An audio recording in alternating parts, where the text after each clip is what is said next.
Hi, Mrs.yontz. This is my migration project, and I'm the hack editor.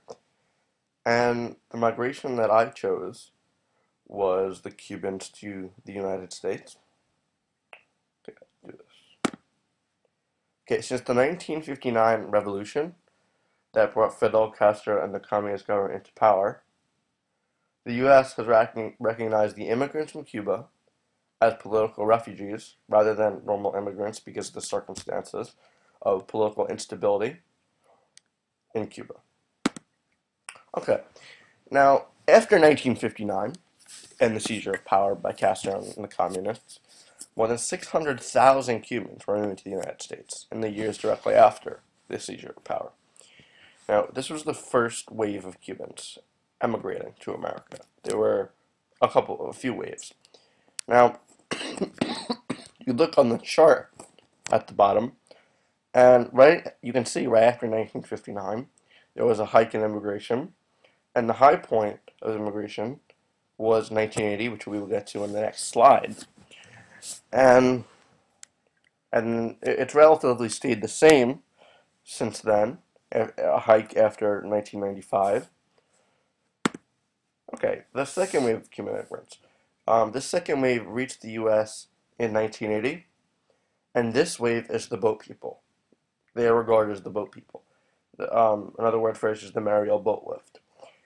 And what happened is that Fidel Castro permitted um, criminals, mental patients, and people with mental illnesses to leave the country.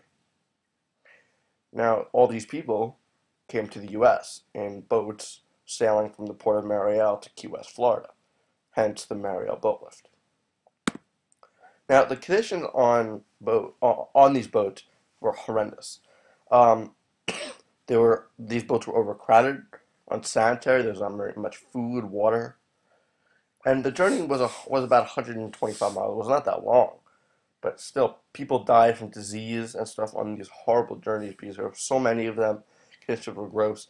Here, let me just go back to that last slide for you and take a look at that.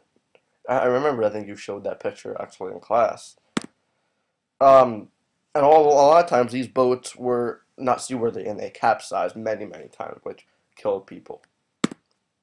The route, very simply, 125 miles straight of Florida, separates Cuba and Key West, Florida.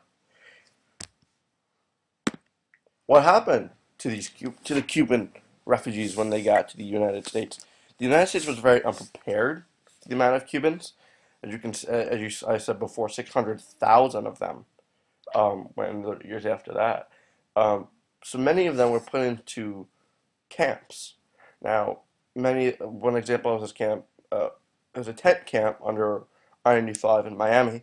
There's a picture of it to the right, and these were common all around Southern Florida because of the amount of Cubans they had nowhere to put them, and a lot of these Cubans got sponsors, which mean that a sponsor would provide them with food and shelter, and the Cubans that did not get shelter, did not get sponsors, were put into these camps. Laws and quotas. So since 1980, the U.S. has allowed 20,000 Cubans to migrate to the U.S. per year. So that basically means now about 20,000 visas. And look, I put 22,000 with the comma after the zero, so I meant 20,000. Um, Now, as part of this law, Cuba agreed to return 2,500 Cuban criminals or mental patients to their own country. Guantanamo Bay, a famous U.S. prison entertainment center that's a topic of discussion all around the globe, especially here, what to do with it, the shutting down of it. Now, a little while back, after the U.S. decided only 20,000 per year, they put these extra Cubans in Guantanamo Bay. And what they decided upon was that they would take these Cubans into the United States if they had no criminal history, yet if they did have a criminal history, they would be sent back to Cuba, or even left at Guantanamo Bay. Soviet and Cold War impact. This is a big one. Now, when Soviet Union established trade and good relations with Cuba, many Cubans desire to immigrate to the stable U.S., the democratic U.S. Now, the Cubans relied upon the Soviets for goods, trade, money. So after the Cold War, Cuba's economy went through a dismal decline because they relied upon the Soviets for for a lot of their economy. Now, let me just go back to that chart for a second. 1980, about about the Cold War. Now, when the Cold War happened, many Cubans wanted to get out of Cuba because they didn't want good relations with the Soviets. They wanted to go to the U.S. So that's why, again, all those people came to the U.S. in that time.